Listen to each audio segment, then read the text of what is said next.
Hello दोस्तों, कैसे हैं आप सब। आपका प्यारा चैनल ISPCS साइंस में आपका बहुत बहुत स्वागत है।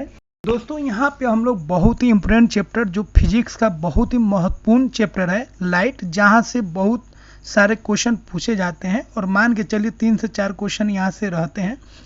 तो यह एक चैप्टर जो है हम 30 मिनट में घटना चक्र का जितना भी कॉन्सेप्ट था, थ्योरी था, क्वेश्चन था, सबका निचोड़ यहाँ पे रखे हैं। सिर्फ 30 मिनट में आप 3 से 4 क्वेश्चन करने के लायक बन जाएगा। और इस तरीके से यहाँ पे हम बताए हैं टॉपिक वाइज, जो ये सारा प्रश्न आपको याद भी हो जाएगा। बार बार आपको घटना चक्र पलटने की कोई आवश्यकता नहीं पड़ेगा, बस इसको एक बार और 2 बार देख लीजिएगा तो सारा पॉइंट आपको याद हो जाएगा, इसका मैं वादा करता हूँ। तो चलिए दोस्तों हम लोग स्टार्ट करते हैं। दोस्तों स्टार्ट करने से पहले एक बात मैं ज़रूर कहना चाहूँगा, अगर आप इसे पसंद करेंगे तो निश्चित ही हम इसका अगला वाला पार्ट बनाएंगे, मतलब विद्युत बनाएंगे और फिजिक्स का जितना भी चैप्टर होगा उसको कंप्लीट करेंगे, फिर केमिस्ट्री का, फिर बायोलॉजी का। तो चलिए दोस्तों हम लोग स्टार्ट करते हैं। तो सबसे पहले इसका लाइट का जो वेग है वो आपको ध्यान रखना है, वो कितना होता है 3 × 10⁸ मीटर पर सेकेंड, जिसको हम लोग बोल सकते हैं 3 लाख किलोमीटर पर सेकेंड। मतलब किलोमीटर में बोलेंगे तो इतना हो जाएगा, ठीक है। और जब किलोमीटर से हम लोग मीटर में जाएंगे तो 1000 से गुना करेंगे। आपको ध्यान रखना पड़ेगा 1 लाख में कितना होता है, तो 10⁵ होता है, ठीक है। ये जितने भी पॉइंट है दोस्तों, सारे पे प्रश्न अलग अलग PCS में पूछे गए हैं, इसीलिए किसी पॉइंट को आप इग्नोर मत कीजिएगा। सारे पॉइंट पे क्वेश्चन पूछे गए हैं, इसीलिए आपको एक एक पॉइंट को ध्यान रखना है। स्वार्थिक वेग कब होगा, निर्वात में, मतलब जब वैक्यूम में, निर्वात में जब लाइट चलेगा तो उसका स्पीड जो होगा मैक्सिमम होगा। और सबसे कम कब होगा, तो देखिए कांच में अगर चलेगा, जल में अगर चलेगा, वायु में अगर चलेगा और निर्यात में अगर चलेगा तो सबसे अधिक तो निर्यात में प्रकाश का स्पीड होगा, लेकिन सबसे कम जो होगा किस में होगा, कांच में होगा, मतलब सॉलिड में होगा, ठीक है। उसके बाद आपको ध्यान रखना है प्रकृति। तो प्रकाश का जो प्रकृति होता है दोहरी प्रकृति होता है, यह तरंग और कण दोनों की तरह यह बिहेव करता है, दोनों की तरह व्यवहार करता है, ठीक है। अगला है सूर्य के प्रकाश को धरती की सतह पर पहुंचने में कितना समय लगता है, तो यह लगता है 499 सेकेंड, जिसको हम लोग मिनट में बदलेंगे तो आएगा 8.3 मिनट, ठीक है। उसके बाद जब प्रकाश एक माध्यम से दूसरे माध्यम में जाता है तो क्या होता है, तो देखिए जब प्रकाश एक माध्यम से दूसरे माध्यम में जाएगा तो प्रकाश का मतलब कोई भी तरंग का, और प्रकाश भी क्या है, एक तरह का तरंग है, तो किसी भी तरंग का कुछ उसका अभिलक्षण होते हैं, जैसे आवृत्ति, तरंग दैर्ध्य और वेग। वेग मतलब स्पीड हो गया, आवृत्ति होता है जिसको फ्रीक्वेंसी बोलते हैं, और तरंग दैर्ध्य हो गया जिसको हम लोग वेवलेंथ बोलते हैं। तो ध्यान रखना है तरंग दैर्ध्य और वेग जो होता है किसी तरंग का, मतलब प्रकाश का, वह बदल जाता है, ठीक है। और जो आवृत्ति होता है वह नहीं बदलता, ये ध्यान रखिएगा, इस सब पे क्वेश्चन पूछा गया है। उसके बाद ध्यान रखना है प्रकाश का परिकिरण या विसरण होता है, किसके द्वारा होता है, धूलकण द्वारा, ठीक है। तो जो वातावरण में जो धूलकण होते हैं उसके द्वारा प्रकाश का परिकरण या विसरण होता है, ठीक है। दूसरा ध्यान रखना है रंग निर्धारित होता है। तो प्रकाश का जो रंग निर्धारित होता है वह किसके द्वारा होता है, तो तरंग दैर्ध्य द्वारा होता है, ठीक है। तीसरा पॉइंट याद रखना है सीधी रेखा पर चलती है, प्रकाश जो होता है सीधी रेखा पर चलती है, किसके कारण, क्योंकि इसका जो तरंग दैर्ध्य होता है वो बहुत ही छोटा होता है। अगला है जब प्रकाश जाती है, जब प्रकाश सघन माध्यम से विरल माध्यम में जाएगी तो प्रकाश का जो चाल है वो क्या होगा, बढ़ जाएगा और वह अविलंब से दूर हट जाती है, ठीक है। मान लीजिए यह कोई माध्यम है और यहाँ से प्रकाश जा रही है, तो ये इसका लंब हो गया, तो होगा क्या, प्रकाश जो है ऐसे कट जाएगी, दूर भागेगी, कहाँ भागेगी, दूर भागेगी, और इसका स्पीड क्या होगा, बढ़ जाएगा। लेकिन अगर प्रकाश जाती है विरल माध्यम से सघन माध्यम, ठीक है, तो होगा क्या, ये इसके तरफ भागेगी ऐसे, ठीक है, ऐसे भागेगी, मतलब अविलंब की तरफ भागेगी। तो ध्यान रखना है विरल माध्यम से जब सघन माध्यम की तरफ प्रकाश जाती है तो चाल क्या हो जाएगा, कम हो जाएगा प्रकाश का, और यह अविलंब की ओर झुक जाती है।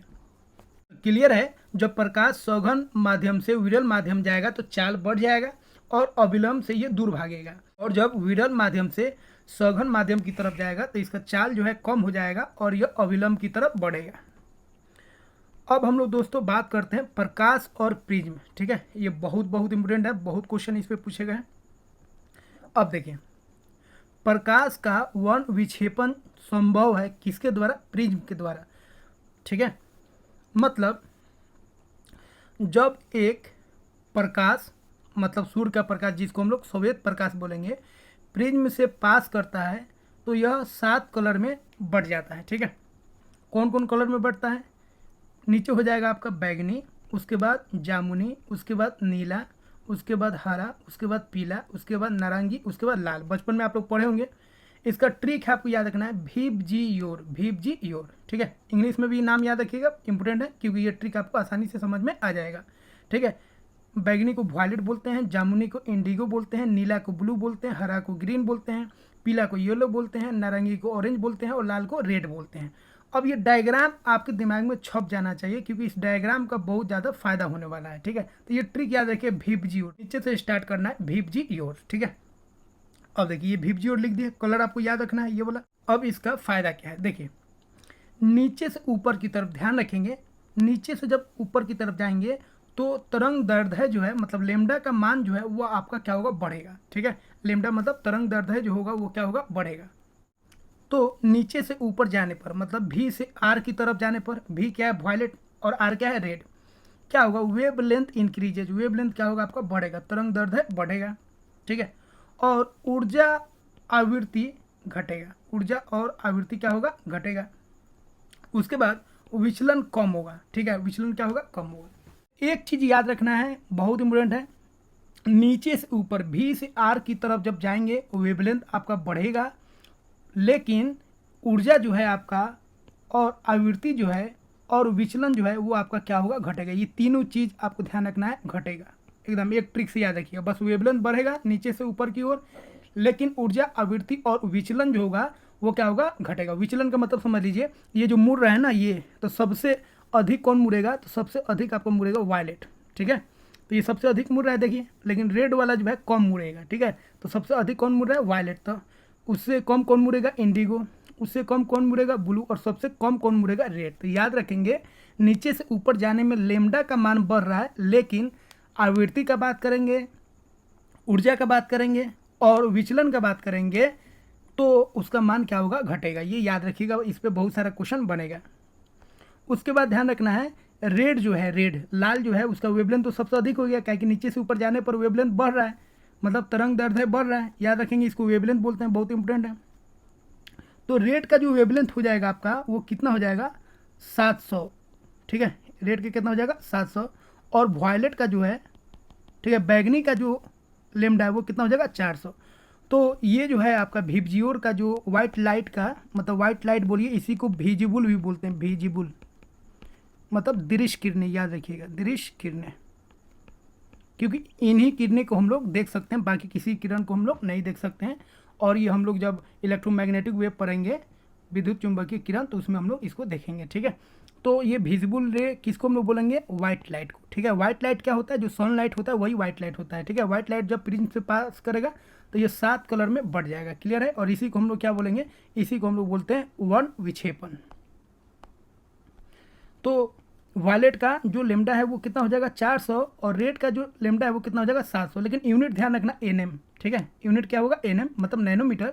जब इसको एंगस्ट्रॉन में बदलेंगे तो बस एक जीरो बढ़ा देंगे, 4000 से कितना हो जाएगा? 7000। याद रखिएगा, सबसे कम हो जाएगा वायलेट का और सबसे अधिक हो जाएगा रेड का। ठीक है, और एनर्जी के मामले में बात करेंगे, फ्रीक्वेंसी के मामले में बात करेंगे, मतलब आवृत्ति के बारे में बात करेंगे या विचलन के बारे में बात करेंगे, तो यह क्या होगा? नीचे से ऊपर की तरफ क्या होगा? घटेगा, लेकिन वेवलेंथ आपका बढ़ेगा। याद रखिएगा, मोस्ट इम्पोर्टेंट।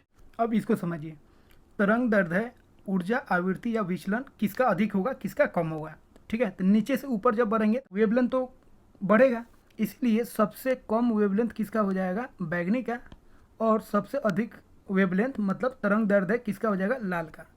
लेकिन वही ऊर्जा, आवृत्ति और विचलन का बात करेंगे तो सबसे कम किसका हो जाएगा? लाल का। और सबसे अधिक किसका हो जाएगा? बैगनी का। तो बस इसका जस्ट उल्टा कर देना। तो ये आप याद रखेंगे, तो यह तीनों आपको क्या कर देना है? उल्टा कर देना। इस ट्रिक से आप याद रखिएगा बस। वेवलेंथ याद रखिए, नीचे से ऊपर वेवलेंथ बढ़ेगा, नीचे का वेवलेंथ होगा 400, 400 से बढ़ते बढ़ते रेड का कितना हो जाएगा? 700। ठीक है, और इसका जस्ट उल्टा कर दीजिए, तरंग दैर्ध्य जब बढ़ेगा तो ऊर्जा जो है, आवृत्ति जो है, विचलन जो है प्रकाश का जितना भी कलर बटा हुआ है वो क्या होगा, घटेगा। अब देखिए परिकिरणन, तो देखिए परिकिरणन में क्या होगा, जिसका लेमडा अधिक होगा उसका परिकिरणन कम होगा, ठीक है। इसीलिए आप ध्यान रखिएगा, लाल रंग का लेमडा जो है मतलब तरंग दैर्ध्य जो है सबसे अधिक है, इसीलिए सबसे कम परिकिरणन यही होगा। परिकिरणन का मतलब हो गया जब कोई प्रकाश, ठीक है, गुजरता है, कोनों से गुजरेगा या किसी पदार्थ से गुजरेगा तो वो कितना वापस चला जाता है अलग अलग दिशाओं में, उसी को हम लोग क्या बोलेंगे, परिकिरणन। तो लाल रंग का सबसे कम परिकिरणन होता है, ध्यान रखेंगे। इसीलिए क्या होता है, इसको हम लोग ट्रैफिक सिग्नल में हम लोग इस्तेमाल करते हैं, और खतरे का जो संकेत होता है जिसमें हम लोग लाल रंग का इस्तेमाल करते हैं इसी के कारण। क्योंकि मान लीजिए लाल रंग के अलावा भी कलर रखे हैं तो बहुत दूर से आपको लाल रंग ही दिखाई देगा, बाकी कोई कलर आपको बहुत कम दिखाई देगा, ठीक है। इसीलिए ट्रैफिक सिग्नल या आपको कहीं पे खतरा है और उसका संकेत देना है दूर, जैसे मान लीजिए ट्रेन आ रहा है और पटरी खराब है या पटरी पर कोई चीज़ फंस गया है, तो वो आपको ट्रेन को रुकवाना है तो आप क्या दिखाते हैं, लाल चीज़ को दिखाते हैं, लाल कपड़ा को दिखाते हैं या लाल कोई सिंबल को दिखाते हैं, ताकि ट्रेन क्या हो, रुक जाए, क्योंकि वो दूर से ही लाल कलर को पहचान लेगा। क्योंकि लाल रंग का परिकिरणन जो होता है वो बहुत ही कम होता है, ध्यान रखेंगे। लेकिन सबसे अधिक परिकिरणन जो होगा नीचे वाला का हो जाएगा, किसका, जिसका लेमडा क्या है, कम है, बैगनी का, जामुनी का, ठीक है, और नीला का। लेकिन यहाँ पे हम लोग का मतलब है नीला से, नीला ये बहुत काम का है, ध्यान रखेंगे, ठीक है। तो याद रखना है सबसे कम परिकिरणन किसका होगा, लाल रंग का। सबसे अधिक परिकिरणन बैगनी, जामुनी और नीला का होगा। नीला से यहाँ पे बहुत सारे क्वेश्चन बनेगा, इसीलिए ध्यान रखेंगे, ठीक है। तो लाल, नीला, लाल का परिकिरणन सबसे कम होगा और नीला का परिकिरणन जो होगा वो सबसे अधिक होगा, ठीक है। मतलब लाल रंग और नीला रंग में आपको मतलब एक जगह अगर सिग्नल लगा दे तो आपको लाल दिखेगा लेकिन नीला आपको नहीं दिखेगा, ठीक है। अब देखिए परिकिरणन के कारण क्या क्या परिघटना होता है उसको आपको ध्यान रखना है। तो देखिए आकाश का रंग जो होता है नीला दिखता है, किसके कारण, ये सब क्वेश्चन पूछा गया है, परिकिरणन के कारण, ठीक है। तो प्रकाश का परिकिरणन के कारण आकाश का जो रंग होता है वो कैसा दिखेगा, नीला दिखेगा। अगला, सूर्योदय या सूर्यास्त के समय सूर्य का लाल रंग प्रतीत होना, ठीक है। तो सूर्य सुबह में और शाम में मतलब डूबने के समय और उगने के समय जो लाल दिखता है वो किसके कारण दिखता है, परिकिरणन के कारण, ये आपको याद रखना पड़ेगा। तो आकाश का नीला रंग होना या सूर्योदय और सूर्यास्त के समय सूर्य का लाल रंग प्रतीत होना, ये दोनों किसके कारण हो रहा है, किस परिघटना के कारण हो रहा है, तो परिकिरणन के कारण हो रहा है प्रकाश का, ठीक है। उसके बाद ध्यान रखेंगे आकाश का रंग काला दिखाई देता है कब, जब आप अंतरिक्ष से देखिएगा तब। अब देखिए नीचे से तो देख रहे हैं परिकिरणन है लेकिन ऊपर तो परिकिरणन होगा नहीं। उसके बाद ध्यान रखना है समुद्र का रंग नीला प्रतीत होता है। समुद्र हम लोगों को नीला दिखता है, उसका दो कारण है, ठीक है। ये पूछता भी है क्वेश्चन, सारा क्वेश्चन पूछा गया है, कोई फालतू इसमें हम नहीं लिखे हैं। आकाश का परिवर्तन के कारण, ठीक है, आकाश का जो परिवर्तन होता है उसके कारण, और जल के कणों द्वारा प्रकाश परिकिरणन के कारण, ठीक है। तो परिकिरणन और परावर्तन दोनों के कारण समुद्र का जो रंग है नीला प्रतीत होता है। कोई एक भी अगर दे दे, खास तौर पे आप देखिएगा परिकिरणन ही लिखता है तो भी आप सही मार दीजिएगा, ठीक है। तो प्रकाश का परिकिरणन और परावर्तन के कारण समुद्र का जो रंग है वो नीला प्रतीत होता है। अगला इंद्रधनुष, ठीक है। इंद्रधनुष क्या है, तो देखिए जब बारिश होता है और बारिश के बाद जैसे ही धूप उगता है तो आप देखे होंगे, ठीक है, धूप के उल्टा दिशा में 7 कलर का, ठीक है, एक पट्टी नुमा एक संरचना बन जाता है जिसको हम लोग क्या बोलते हैं, इंद्रधनुष। उसमें 7 कलर होता है और ये कब बनेगा, बारिश जब होगा उसके बाद जब सूर्य उगेगा तब बनेगा। किधर बनेगा, तो सूर्य के विपरीत दिशा में बनेगा, ठीक है, विपरीत दिशा में बनेगा। इसीलिए क्वेश्चन पूछ देता है जब 12 बजे जो है इंद्रधनुष कहाँ बनेगा। तो देखिए 12 बजे तो हम लोग के सर के ऊपर होता है, तो सर के ऊपर जब होगा तो बनेगा नहीं, क्योंकि सूर्य के हमेशा अपोजिट दिशा में बनेगा, ठीक है। तो 12 बजे इंद्रधनुष नहीं बनता है, ठीक है। उसके बाद आपको ध्यान रखना है इंद्रधनुष जब बनता है तो कौन कौन घटना होता है, परावर्तन होता है, पूर्ण आंतरिक परावर्तन होता है और अपवर्तन होता है। 3 कारण से इंद्रधनुष बनता है, याद रखिएगा। इसमें कोई चीज़ हम फालतू लिखे ही नहीं, वही लिखे हैं जो घटना चक्र में सारा पॉइंट पे क्वेश्चन पूछा है अलग अलग पीसीएस में। टोटल इंटरनल रिफ्लेक्शन मतलब पूर्ण आंतरिक परावर्तन, ठीक है। तो पूर्ण आंतरिक परावर्तन के सिद्धांत पर 4 चीज़ को आपको ध्यान रखना है। फर्स्ट ध्यान रखना है ऑप्टिकल फाइबर। ऑप्टिकल फाइबर होता क्या है उसको थोड़ा समझ लीजिए। देखिए अब जितना भी हम लोग ऑप्टिकल फाइबर देख रहे हैं, जैसे डिश का टीवी हो, है कि नहीं, इंटरनेट वाला जो तार है उसी को हम लोग बोलते हैं ऑप्टिकल फाइबर। उसके द्वारा क्या होता है, सूचना को हम लोग एक जगह से दूसरी जगह पहुंचाते हैं, ठीक है। किसके रूप में, तो प्रकाश तरंग के रूप में। इसीलिए इंटरनेट इतना फास्ट पहुंचता है, या डिश टीवी में जो चीज़ आ रहा है हम लोगों को टीवी पर जो दिखता है बहुत ही फास्ट दिखता है, क्योंकि उसका स्पीड रहता है एकदम लाइट का जो स्पीड है, प्रकाश का जो स्पीड है उतना, ठीक है। तो इसमें क्या करते हैं हम लोग, सूचना को एक जगह से दूसरी जगह भेजते हैं, किसके रूप में, प्रकाश तरंग के रूप में, के माध्यम से, ऑप्टिकल फाइबर के माध्यम से। ये किस पे काम करता है, किस सिद्धांत पर, तो पूर्ण आंतरिक परिवर्तन के सिद्धांत पर, ठीक है। उसके बाद एंडोस्कोप, एंडोस्कोपी का नाम सुनेंगे, मरीजों के पेट के अंदर का जो परीक्षण होता है आजकल बहुत हो रहा है, तो इसमें भी कौन नियम काम करता है, ठीक है, तो पूर्ण आंतरिक परिवर्तन। तीसरा आपको ध्यान रखना है, कटा हुआ हीरा का जगमगाना, बहुत इंपॉर्टेंट है, ठीक है। तो कटा हुआ हीरा जो जगमगाता है, जो चमकता है, उसका कारण क्या है, पूर्ण आंतरिक परिवर्तन, ये भी याद रखना है। उसके बाद आपको ध्यान रखना है मृगमरीचिका या मृगतीसा, ठीक है। तो यह एक तरह का भ्रम की स्थिति हो जाता है, ठीक है, जहाँ पे बालू वाला एरिया होता है, मतलब मरुस्थल में। तो यह भी एक तरह का परिघटना है। ये चारों परिघटना आपको याद रखना है, ऑप्टिकल फाइबर, एंडोस्कोप, कटा हुआ हीरा का जगमगाना, या मृगमरीचिका, या इसी को हम लोग बोलेंगे मृगतीसा। ये सब जो होगा किसके कारण होगा, पूर्ण आंतरिक परिवर्तन के कारण। अब दोस्तों हम लोग ध्यान रखेंगे लेंस के बारे में, दर्पण के बारे में, ठीक है। तो दर्पण में दो आपको ध्यान रखना है, एक अवतल दर्पण, ठीक है, इसी को हम लोग नतुतर दर्पण भी बोलते हैं। तो ये इस्तेमाल कहाँ पे होगा, दाढ़ी बनाने में, कारों के हेडलाइट में और खोज बत्ती में, ठीक है। तो ये बार बार पूछता है, लेकिन आपको तीनों याद रखना है, ठीक है। तो अवतल, देखिए अवतल दर्पण जो है, ठीक है, तो जैसे पूछेगा क्वेश्चन, दाढ़ी बनाने में किस दर्पण का इस्तेमाल करते हैं। देखिए दाढ़ी बनाने के लिए हम लोग क्या चाहेंगे, चेहरा हम लोग को बड़ा दिखे, तब तो सब चीज़ दिखेगा, तो अच्छा से हम लोग कर पाएंगे। तो बड़ा बनाना है, बड़ा दाढ़ी बनाने के लिए बड़ा चीज़ चाहिए, शीशा। तो यहाँ पे अवतल जो है आपका क्या है, बड़ा है। तो एक अवतल और एक हो गया आपका उत्तल, ध्यान रखिएगा। तो उत्तल छोटा है और अवतल क्या है, बड़ा है, ये इसके अनुसार हम बोल रहे हैं, ठीक है। तो यहाँ पे दाढ़ी को बड़ा दिखाना है, तो बड़ा चीज़ आपको इस्तेमाल करना है। उसके बाद आपको कारों के हेडलाइट और खोज बत्ती, ठीक है, इस सब में इस्तेमाल करते हैं हम लोग, किसका, अवतल का। उत्तल, उत्तल दर्पण क्या है, ठीक है, इसके द्वारा प्रतिबिंब जो बनता है आभासी और सीधा बनता है और छोटा बनता है, ठीक है। इसका हम लोग इस्तेमाल करते हैं साइड मिरर। जितना भी गाड़ी होता है उसका जो साइड वाला जो मिरर होता है, बगल का जो दर्पण होता है, उसमें हम लोग इस्तेमाल करते हैं कौन दर्पण का, उत्तल दर्पण का, ठीक है। इससे क्या होता है, अब देखिए गाड़ी में आपको छोटे से शीशे में बहुत सारे चीज़ को देखना है, तो ये बहुत सारे चीज़ों को छोटे क्षेत्र में दिखा देता है, ठीक है। तो उत्तल मतलब क्या होगा, छोटा, इसका मतलब समझो छोटा, मतलब ये छोटा करके दिखाएगा, ठीक है। तो याद रखिएगा साइड मिरर में इसका इस्तेमाल हम लोग करते हैं मोटर वाहन में पीछे के ट्रैफिक को देखने के लिए, ठीक है, जिसको हम लोग कौन मिरर बोलते हैं, साइड मिरर। अगला है समतल दर्पण, ये बहुत इंपॉर्टेंट है। तो देखिए समतल दर्पण जो घर में हम लोग चेहरा वगैरह देखते हैं, फेस वोस देखते हैं, और दिन भर जो कंघी वंगी करके अलग अलग क्रीम जो लगाते हैं, उस दर्पण का नाम है समतल दर्पण, ठीक है। अब यह क्या है, इसके बारे में जान लीजिए। वस्तु का पूरा प्रतिबिंब देखने के लिए आप चाहते हैं जो सामने वाला जो शीशा है उसमें आपका पूरा शरीर दिख जाए, उसके लिए आपको क्या करना पड़ेगा, जो शीशा है, जो दर्पण है, उसका साइज आपके हाइट के आधा रखना पड़ेगा, ठीक है। आप 6 फीट के हैं तो आपको शीशा 3 फीट का लेना पड़ेगा। अगर आप 4 फीट के हैं, 4 फीट तो होंगे नहीं, लेकिन 4 फीट के हैं तो 2 फीट का आपको शीशा लेना पड़ेगा।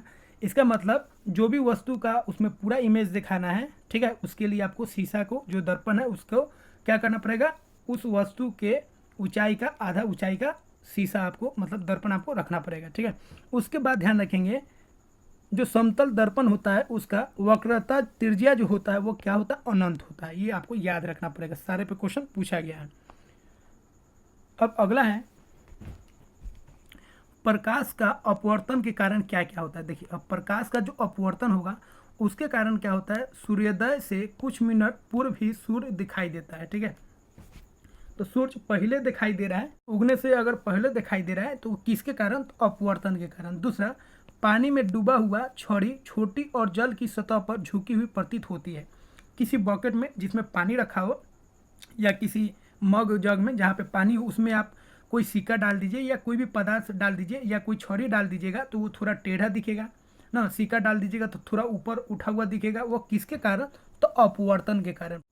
अब देखिए अगला है त्रिविमय चित्र बनाया जाता है किसके द्वारा? होलोग्राम के द्वारा। जो बुक पर हम लोग होलोग्राम देखते हैं वो कैसा चित्र होता है? त्रिविमय, तीनों डायमेंशन में आपको दिखेगा। सीडी का चमकना किसके कारण होता है? प्रवर्तन या विवर्तन के कारण, ठीक है। तो प्रकाश का प्रवर्तन और विवर्तन के कारण सीडी चमकता है। उसके बाद जल के अंदर वायु का बुलबुला, ठीक है। तो जल के अंदर जो वायु का बुलबुला बनता है, ठीक है, वो किस लेंस की तरह काम करता है? याद रखना है, बहुत बहुत इंपॉर्टेंट है। अवतल लेंस या इसी को हम लोग बोलते हैं अपसारी लेंस की तरह यह व्यवहार करता है, कार्य करता है। उसके बाद साबुन के पतले झाग में चमकदार रंग, देखिए ये पूछा भी गया क्वेश्चन रिसेंट में, बहुलित परावर्तन और वैतीकरण के कारण, ठीक है। तो साबुन के पतला जो झाग होता है वो चमकदार दिखता है। जब आप कपड़ा साफ करते होंगे, धोते होंगे तो देखे होंगे बुलबुला बनता है चमकदार, वह किसके कारण होता है? तो परावर्तन और वैतीकरण। तो देखिए ये ऑप्शन ज़्यादा देता है, वैतीकरण, याद रखिएगा, ठीक है। तो जो बुलबुला बनता है, रंगीन जो बुलबुला बनता है कपड़ा साफ करते समय, वो किसके कारण होता है? वैतीकरण के कारण होता है, याद रखेंगे। आगे बढ़ते हैं हम लोग। कलर, अब रंग से संबंधित कुछ हम लोग पॉइंट को देखते हैं। देखिए किसी वस्तु का रंग वही होता है जो वह परिवर्तित करता है, ठीक है। तो कोई वस्तु जो होता है तीन तरह का काम करता है। अब किसी वस्तु से अगर प्रकाश पास करेगा तो तीन काम करेगा। देखिए कुछ प्रकाश तो उससे पास हो जाएगा, कुछ प्रकाश को क्या करेगा? वो रख लेगा जिससे वो गर्म होता है, और कुछ प्रकाश को वो क्या करता है? वापस कर देता है, ठीक है। तो जो प्रकाश को वो वापस कर रहा है उसी को हम लोग बोलते हैं परावर्तन। क्या बोलते हैं? परावर्तन। तो जो प्रकाश को परिवर्तित कर रहा है वही प्रकाश हम लोगों को दिखेगा। अगर वो रेड हम लोगों को भेज रहा है, मतलब रेड को परिवर्तित कर रहा है तो रेड दिखेगा। अगर वह लाल रंग को परिवर्तित करता है तो हम लोगों को लाल दिखेगा। अगर हरा को परिवर्तित करता है तो हरा दिखेगा। इसका मतलब कोई चीज़ का कलर हम लोग देख पा रहे हैं, जैसे घास अगर हम लोगों को हरा दिख रहा है, इसका मतलब घास जो है वह किस कलर को परिवर्तित कर रहा है? हरा कलर को, ठीक है। कोई चीज़ अगर लाल दिख रहा है, इसका मतलब वह सब्सटेंस जो है, वो पदार्थ जो है, वो वस्तु जो है, वह लाल रंग को परिवर्तित कर रहा है, ठीक है। अब आपको ध्यान रखना है प्राथमिक रंग कौन कौन होता है? लाल, हरा, नीला, याद रखिएगा। RGB, red, green, blue, RGB इस तरह आपको याद रहेगा। अच्छा, अब यही तीनों कलर को मिलाकर बहुत सारे कलर का निर्माण करते हैं, जिसको हम लोग बोलते हैं द्वितीयक रंग। क्या बोलेंगे? द्वितीयक रंग, ठीक है। तो ये हो गया आपका प्राथमिक रंग, और इसे मिलाकर जो रंग बनेगा वो क्या बनेगा? द्वितीयक रंग, ठीक है। अब देखिए प्राथमिक रंग का हम लोग इस्तेमाल टीवी में जो प्रदीप्त, ठीक है, नली होता है उसमें इस तीनों कलर का इस्तेमाल करते हैं, और ये तीनों कलर मिलकर बहुत सारे रंग बनाता है। तो याद रखेंगे टीवी के पर्दे पर विभिन्न रंग बनाता है। कौन बनाता है? यही लाल, हरा, नीला। अब देखिए प्राथमिक रंग और द्वितीयक रंग जो होता है एक दूसरे का पूरक होता है, ठीक है। और प्राथमिक और द्वितीयक रंग को अगर मिला देंगे तो कौन रंग का निर्माण हो जाएगा? सफ़ेद रंग का निर्माण हो जाएगा। अब देखिए लेंस के बारे में हम लोग जान लेते हैं। लेंस पे भी क्वेश्चन पूछे जाते हैं।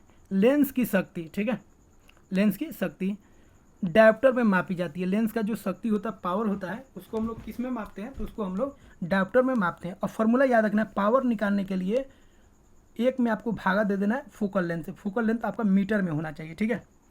मीटर में देता नहीं है, ठीक है, सेंटीमीटर में देता है, तो ठीक है। अगर मीटर में नहीं देता है तो आपको ध्यान रखना है 100 / फोकल लेंथ, और ये आपका सेंटीमीटर। सेंटीमीटर में देगा तो ये फार्मूला, और मीटर में देगा तो ये फार्मूला याद रखेंगे। कहीं मीटर से सेंटीमीटर में जाना हो तो 100 से आपको गुना करना पड़ता है, ठीक है। तो इस तरह आपको ध्यान रखना है। जैसे क्वेश्चन देखिए, पावर दिया गया है 2 डायोप्टर, ठीक है। तो यहाँ पे क्या करेंगे? ये वाला फार्मूला आपको इस्तेमाल कर लेना है।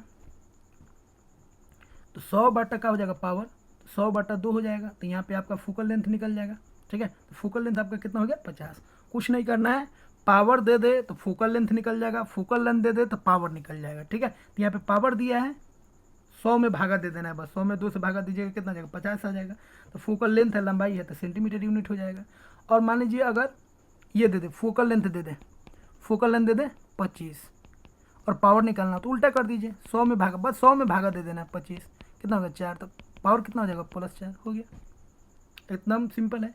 पावर या फोकल लेंथ, फोकल लेंथ देगा, पावर निकालिए, पावर देगा, फोकल लेंथ निकालिए। कुछ नहीं करना है, 100 में भागा दे दीजिए जो आपको दिया रहेगा, ठीक है।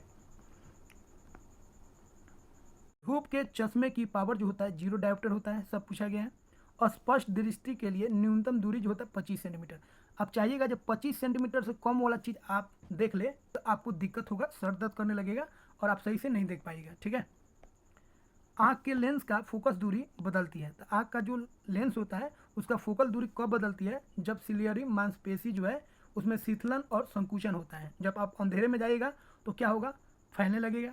और जब आप उजाला में जाइएगा तो ज़्यादा लाइट पड़ेगा तो क्या होगा? संकुचन होने लगेगा, कॉन्ट्रैक्ट करने लगेगा। ठीक है, तो ये कौन करता है? सिलियरी मसल्स करता है, ध्यान रखेंगे। ठीक है, और इसी की वजह से आँख का जो फोकल दूरी होता है वो बदलता है। अब देखिए, मानो आँख संबंधित कुछ और जानकारी आपको लेना है। देखिए, अब कुछ बीमारी हो जाता है आँख में, एक होता है दूर दृष्टि और एक होता है निकट दृष्टि। दोनों को ध्यान से देखिए, जो नाम पे नहीं जाना है, ध्यान रखेंगे, नाम पे नहीं जाया जाता, काम पे जाया जाता है। देखिए, दूर दृष्टि मतलब ये दूर बोल रहा है तो नज़दीक समझना है, और नज़दीक बोलेगा तो दूर समझना है। दूर दृष्टि में क्या होता है? ठीक है, दूर दृष्टि में हम वस्तुओं को, नज़दीक वाला जो वस्तु होता है उसको हम लोग नहीं देख पाते। याद रखिए, उल्टा बोलना है, निकट की वस्तुएं स्पष्ट दिखाई नहीं देती हैं। तो दूर दृष्टि किसी को हो रहा है, इसका मतलब वह नज़दीक की चीज़ों को वो आसानी से नहीं देख पाता है, उससे दिक्कत होती है, स्पष्ट नहीं दिखाई देता है। और निकट दृष्टि अगर किसी को हो रहा है, इसका मतलब वह दूर की वस्तुओं को स्पष्ट तरीके से नहीं देख पाता है। ठीक है, तो जब दूर दृष्टि होगा तो नज़दीकी खराब हो जाएगा। याद रखिएगा, दूर दृष्टि नज़दीकी, अपने भाषा में नज़दीकी खराब। ठीक है, और निकट दृष्टि बोलेगा तो दूरी खराब। अब देखिए, जब दूर दृष्टि होगा मतलब नज़दीकी खराब होगा तो उसका इलाज है उत्तल लेंस। ठीक है, याद रखिएगा, उत्तल लेंस। देखिए, नज़दीकी मतलब छोटा, नज़दीकी खराब हुआ है तो उत्तल लेंस। ठीक है, और जब निकट दृष्टि मतलब दूरी खराब होगा तो उसके लिए आपको कौन लेंस इस्तेमाल करना पड़ेगा? अवतल लेंस। याद रखिए, इसको रटिए जाएगा। ठीक है, दूर दृष्टि उत्तल, ठीक है, और निकट दृष्टि अवतल। याद रखिएगा, जैसे यहाँ पे आप कंफ्यूज भी कीजिएगा तो याद रखिएगा। ठीक है, छोटा है तो बड़ा, आई बड़ा है तो छोटा। ठीक है, कंफ्यूज भी होइएगा तो कोई दिक्कत नहीं है। देखिए, यहाँ पे दूर है तो छोटा वाला लेंगे और नज़दीक है तो बड़ा वाला लेंगे। ठीक है, ऐसे भी याद रखिएगा, निकट यहाँ पे आओ, निकट आओ, ऐसे आपको याद रहेगा, निकट आओ। ठीक है, तो निकट वाला में आओ और दूर वाला में उत्तल हो जाएगा। ठीक है, अब देखिए, जिसको दूर दृष्टि अगर होता है, किसी बच्चा को हो जाता है या किसी को हो जाता है, तो उसका नज़दीकी क्या हो गया? खराब हो गया। अब नज़दीकी खराब हो गया, इसका मतलब वो पढ़ने में सक्षम नहीं होगा। न्यूज़पेपर पढ़ना हो या किताब पढ़ना हो तो उसको दिक्कत होगा। ठीक है, तो वह क्या करेगा? वह किस लेंस का इस्तेमाल करेगा? उत्तल लेंस का। तो पढ़ने में काम आने वाला ग्लास जो है, ठीक है, लेंस जो है, कौन लेंस है? उत्तल लेंस है। ये ध्यान रखना पड़ेगा। अब कुछ और पॉइंट आपको ध्यान रखना है। आँख का रेटिना कैमरा के फिल्म की तरह होता है। ठीक है, आँख का जो रेटिना होता है कैमरे का जो फिल्म होता है उसके तरह होता है। आँख में किसी वस्तु का प्रतिबिंब रेटिना पर बनता है। ठीक है, आँख में जो प्रतिबिंब बनता है वो किस पे बनता है? ठीक है, वो रेटिना पर बनता है। कैसा बनता है? छोटा बनता है, उल्टा बनता है और वास्तविक बनता है। ठीक है, उसके बाद दो आँख से दूरी और गहराई का एहसास होता है। एक आँख से गहराई और दूरी का एहसास आपको नहीं होगा, दो आँख से ही दूरी और गहराई का एहसास होता है। ठीक है, रेटिना पर जो प्रतिबिंब बनता है कितना सेकंड के लिए? तो 1/6 सेकंड के लिए बनता है। ठीक है, तो दोस्तों इस तरह से हम लोग जो भी प्रकाश से रिलेटेड जितना भी पीसीएस का क्वेश्चन था सारे पॉइंट को हम लोग क्लियर कर चुके हैं। अब इसको एक बार और आप पढ़ लीजिए और दिमाग में फिक्स कर लीजिए, ये आपको याद हो जाएगा। मात्र आपको 20 मिनट में ये सारा आपका क्लियर हो गया। अब जाके आप घटना चक्र का जो भी प्रश्न है लाइट से रिलेटेड सारे प्रश्नों को कीजिएगा तो आपको आसानी से समझ में आ जाएगा।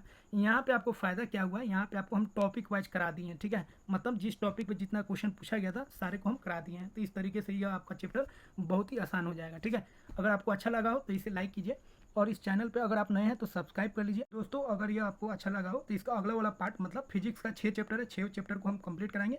इसके बाद हम कोशिश करेंगे जो विद्युत जो है उससे भी बहुत सारे प्रश्न आते हैं और इसी तरीके से आपके लिए बना के लाऊं। तो ठीक है दोस्तों, मिलते हैं हम लोग अगले वीडियो में एक नए टॉपिक के साथ।